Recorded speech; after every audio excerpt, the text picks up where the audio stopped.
Praise the Lord. आप सभी को प्यार भरा जय मसीह की।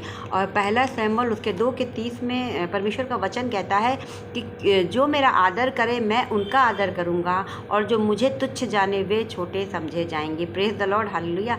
परमेश्वर कहते हैं जो मुझे और मेरे वचन का आदर करेगा मैं उनका आदर करूंगा, उनका मान बढ़ाऊंगा, उनकी समाज में प्रतिष्ठा को बढ़ाऊंगा।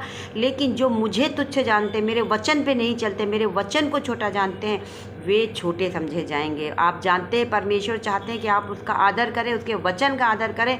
छोटे छोटे वचनों पर आप ध्यान दें कि खुदा का कलाम क्या कह रहा है। आप जानते हैं जैसा कि आप निर्गमन के 17 अध्याय में जब पढ़ते हैं तो बाइबल कहती है कि मूसा से परमेश्वर ने कहा था, जब लोग प्यासे थे, प्यास के मारे व्याकुल हो रहे थे, और मूसा ने परमेश्वर को उनका अगुआ ठहराया था। और बाइबल कहती है कि जब परमेश्वर ने मूसा से कहा कि लाठी मारो चट्टान पर, पानी निकलेगा, तो बाइबल कहती है मूसा ने अपनी लाठी उठाई, चट्टान पर मारी और पानी निकला और लोग पानी को पिए और उससे उनकी प्यास बुझी। लेकिन जब आप गिनती की पुस्तक में पढ़ते, जब वहाँ पर फिर से लोग बुड़बुड़ाने लगे, फिर से लोग कर्ज करने लगे, परमेश्वर को भी बुड़बुड़ा रहे थे, मूसा को भी बुड़बुड़ा रहे थे। वो परमेश्वर की आज्ञाओं पर कभी कदार चलने वाले लोग थे।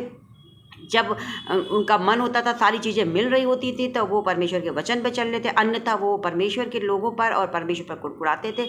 ये सारी बातों को देखकर मूसा उलझन में पड़ा, मूसा फ्रस्ट्रेटेड हुआ और मूसा परमेश्वर से कहने लगा कि ये लोग मुझ पर बुड़बुड़ा रहे हैं, प्लीज़ आप पानी का इंतजाम करें। तो बाइबल कहती है परमेश्वर ने एक बार फिर से कहा कि जाओ, चट्टान से पानी निकलेगा। लेकिन अब की बार मूसा ने 2 बार लाठी मारी। वहाँ पर गिनती की पुस्तक में जब आप पढ़ते हैं तो वहाँ लिखा है मूसा ने 2 बार लाठी मारी। लेकिन आप जानते हैं कि परमेश्वर ने वहाँ लाठी मारने को नहीं बोला था, परमेश्वर ने चट्टान से बातें करने के लिए बोला था। हालेलुया। कभी कभी क्या होता है कि परमेश्वर कुछ चीज़ों के लिए अलग बात कर रहे हैं, कुछ चीज़ों के लिए अलग बात कर रहे हैं। सेम हर एक चीज़ पे पवित्र आत्मा नहीं बात करते।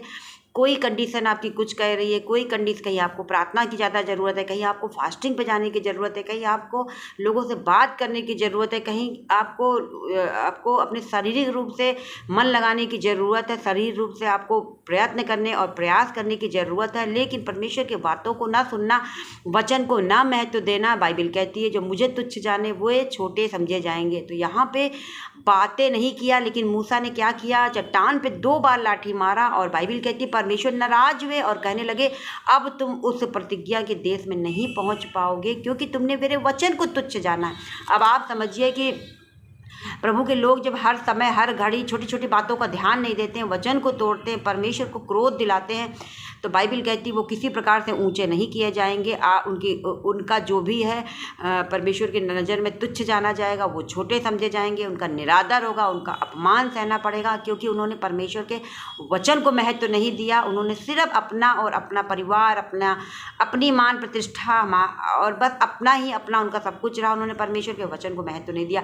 तो वचन कहता है कि तुमने मुझे तुच्छ जाना तो तुम छोटे समझे जाओगे। और मूसा जो परमेश्वर का चुना हुआ था, एक अगुआ था, परमेश्वर ने बड़ी योजना के लिए उन्हें तैयार किया था, लेकिन बाइबल कहती है जब वचन को उन्होंने केयरफुली नहीं सुना और वचन पर ध्यान नहीं दिया, वचन के अनुसार नहीं काम किया, तो क्या हुआ कि परमेश्वर नाराज हुआ। और जो मूसा इतना मेहनत कर रहे थे वो वाचा के देश में नहीं पहुंच पाए। परमेश्वर ने कहा था यहीं पहाड़ी से खड़े होकर देख लो, तुम वहाँ नहीं पहुंच पाओगे, क्योंकि तुमने मेरे वचन का निरादर किया है। तो प्लीज़ केयरफुली परमेश्वर के वचन को, छोटे छोटे जो वचन होते हैं जिन पे आप ध्यान नहीं देते हैं, जिनसे परमेश्वर घृणा करता है, आप उसे कभी नहीं अपनाएं, उन्हें त्याग दें, अपने जीवन से निकाल फेंकें, एक शुद्ध और पवित्र बनकर परमेश्वर के सामने खड़े रहें, अड़े रहें। और बाइबल कहती है कि परमेश्वर आपको आपकी परिस्थितियों से निकालेंगे। जब आप वचन को आदर देंगे तो क्या होगा, परमेश्वर आपको ऊंचा करेगा, आपके कामों पे सफलता आएगी, हाथों के कामों पर आशीष आएगी।